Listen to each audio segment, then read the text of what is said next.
What's going on, guys? Andrew Mark Gaming back here, and today we're going to be talking some about Yu-Gi-Oh! Vrains episode 91. Now, unfortunately, this episode did end up seeing the demise of our main female lead in Aoi. A lot of us were speculating various ways that she could have survived, or maybe even won this duel, including anything from the fact that, Bowman's starting to develop some of these new emotions. He just saw his brother perish, and he's starting to learn how to cope with those. Aqua seems to be the most in tune with her emotions of all the Ignises, so perhaps she could have gotten through to Bowman. Perhaps Aoi could have gotten through to Bowman. After all, she's a character with a sibling within the show, and that's something that the show writers, when writing Haru and Bowman, seem to acknowledge. They seem to acknowledge there seems to be a little bit of a parallel between that sibling relationship that both of them can understand. So maybe they could have gotten through to him on an emotional level. Perhaps Bowman could have even turned against Lightning. After all, if we're looking at it from an objective perspective, and thanks to somebody down in my comment section for pointing this out, basically, it wasn't really Aoi's fault that Haru got his data deleted. She didn't establish the rules within Mirror Link Vrains that mean you lose your consciousness data if you lose the duel. And Haru went to duel Aoi out of his own free will. He didn't have to do that.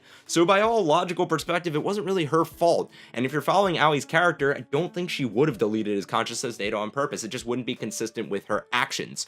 Now, that being said, even though we did see her end up getting defeated in this duel, I think they did a pretty solid job managing to write it so it still struck as character evolution for her, evolving of her duels, better development of her skills, and everything else despite her losing. Now, a win for her is still obviously my preferred route. I think it would have kept Aoi relevant to the story arc a lot longer, and I feel like she's still missing a big win in the show.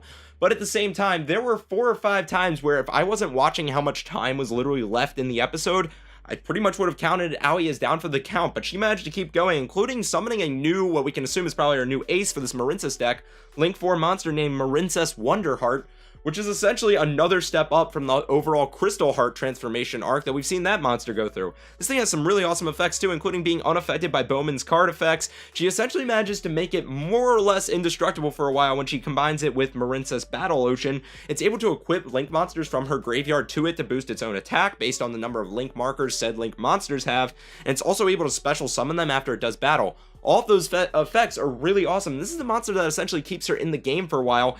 Heck, it even manages to go on and destroy Bowman's new ace monster being Tesseract Hydra Drive Monarch. And that's really awesome. This thing managed to get all the way up to like over 5,000 attack points, and it was doing really well for her. Heck, when it was destroyed, it even floated into a new monster to continue shielding her. So Aoi's defensive tactics within this episode I thought were really awesome to witness. I thought it was a good development for her character to see that deck in action. I thought it was almost a little bit more fitting of a main protagonist, the way that she wasn't necessarily relying on burn damage anymore. She just did an overall really nice job. She even caught Bowman off guard a few times with the way she was able to defend herself, and that's one of the reasons that he goes on to acknowledge that he essentially respects her as a duelist and as a person, not only for her resolve, her skill to be able to stay in battle, and just the ability of her to be able to better teach him how to understand emotions. Now let's go ahead and dive a little bit into Bowman's character for a second here, because I think the writers did an overall pretty good job with him.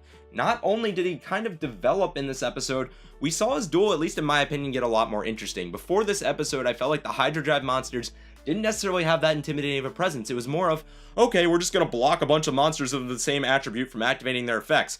So I was always kind of thinking in the back of my head, okay, so what happens when you face a duelist that has a deck that's not really attribute based, and instead they're throwing at you a bunch of monsters of varied attributes? I.e., Revolver's deck isn't necessarily exclusive to one attribute because he's not necessarily tied to an attributed Ignis. So I don't really know if I liked how inflexible that deck was, but you guys have heard me complain about that multiple times if you've watched any of my reviews.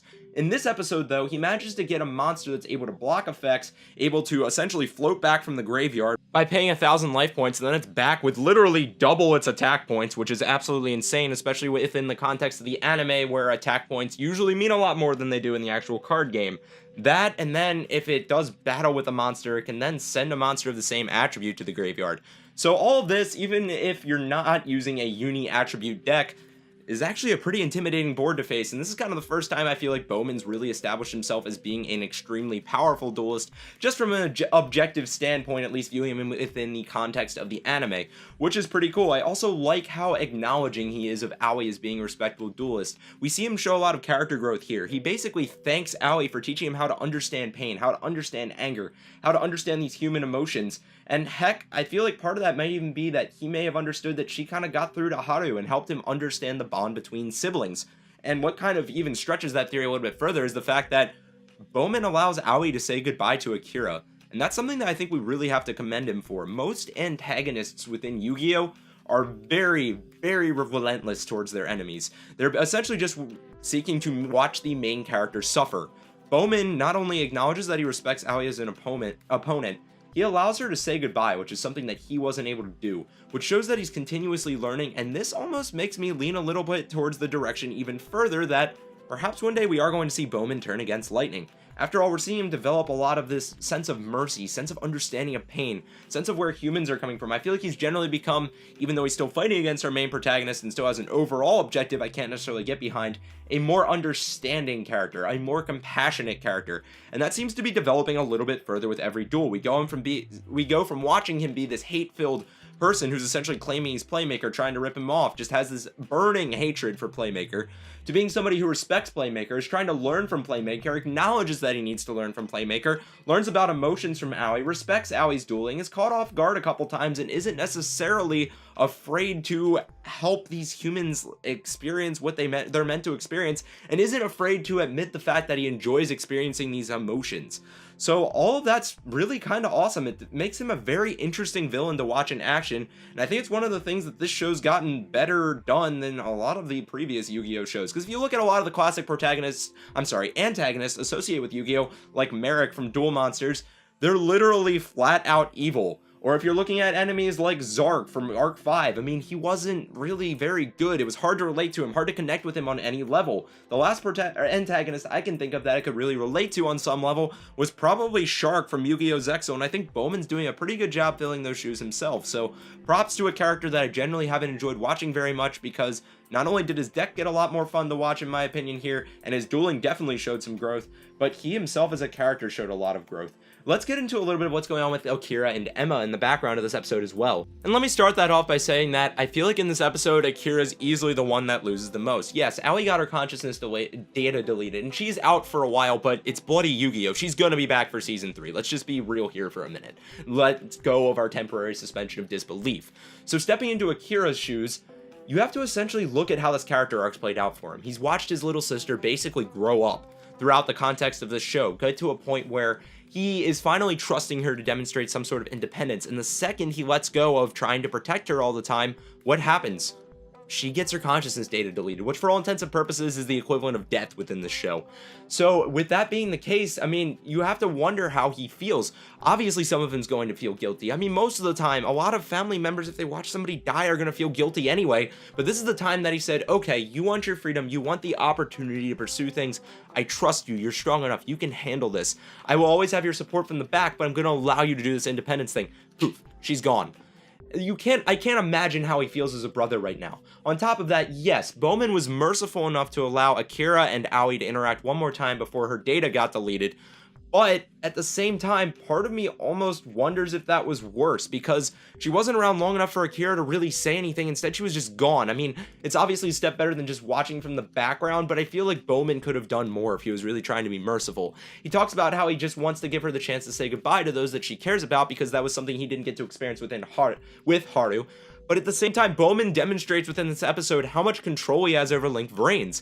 After all, Akira's going to activate an emergency eject sequence, essentially, to force log everybody out of Link Vrains. Bowman completely overrides it from within Mirror Link Vrains, on top of being the cause of all of those earthquakes in the last episode. So I think if he really wanted to buy Aoi some time, he could have. And this is where I get a little bit skeptical of Bowman's character development, because he claims to respect Aoi, he claims to understand her as a duelist and everything else, but he still lets her get deleted? I guess that's where Bowman kind of draws the line and stays on the antagonistic side of things, because I guess he still sees her as an enemy and he's willing to do practically anything to achieve his ends, because he sees it as still being the greater good or something along those lines. I guess at this point they're kind of shaping Bowman to sort of be an antagonist, sort of like Zone to some extent, where there's this idea of the greater good in mind, but you're cutting out so much other good in the meanwhile, you have to really question whether that's better. Kind of a typical theme within Yu-Gi-Oh! Sometimes that we've seen with some of these more borderline antagonists, where you can at least sort of understand where they're coming from. But back to the whole case of Akira, I kind of went on a tangent there. You have to feel bad for this guy. He's a brother who lets the pedal go once, and now his sister is gone, and he had to watch it happen. And that's just, it's an awful feeling to imagine what it would be like being him. Now, that being said, I think this could lead to a really cool character arc for Akira. We know that he is indeed a duelist, and we've seen him duel once within the show, and it was in a case where his sister was in danger. Well, now his sister's gone.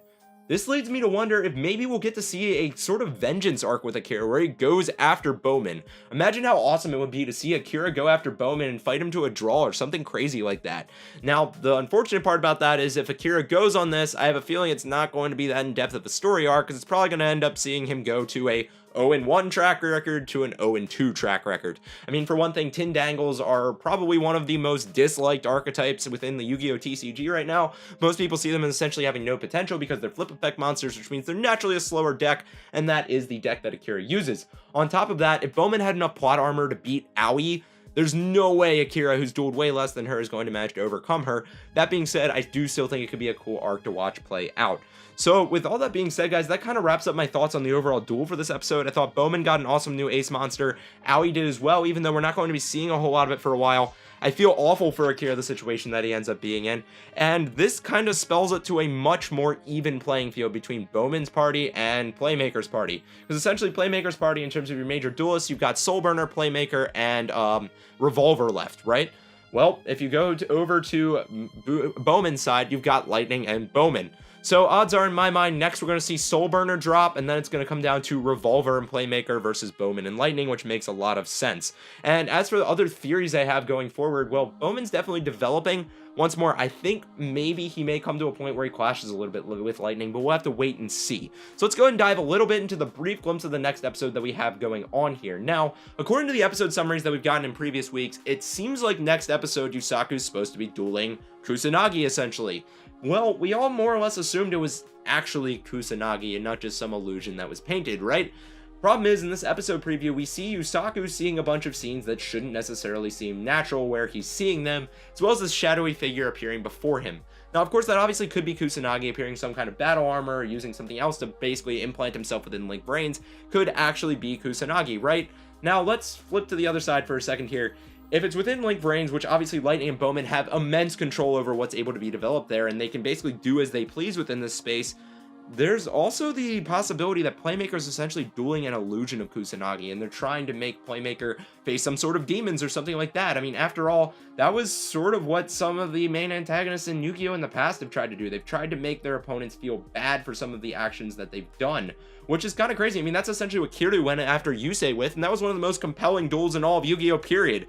So if we got something like that, and it turns out Kusanagi or like some Lightning or somebody's able to dig up some dirt on Playmaker, that could be really awesome. The main thing I'm hoping for out of that duel is we get to see a bit more emotional elaboration out of Playmaker. We get to see something shown from him besides that sort of stoic-like, edgy main protagonist persona he's put on so far. So with all that being said, guys, I thought this was a pretty good episode overall. Still would have really liked to have seen Aoi win for an interesting plot twist and those types of things, but you got to take what you can get, and I think they wrote it pretty well for being a loss. You got to take it at face value there. So with all that being said, be sure to let me know your comments, theories, etc. in the comment section down below. If you enjoyed the video, be sure to like and subscribe. If not, constructive criticism is always welcome, and I will catch you guys next time with some more Yu-Gi-Oh! Vrains.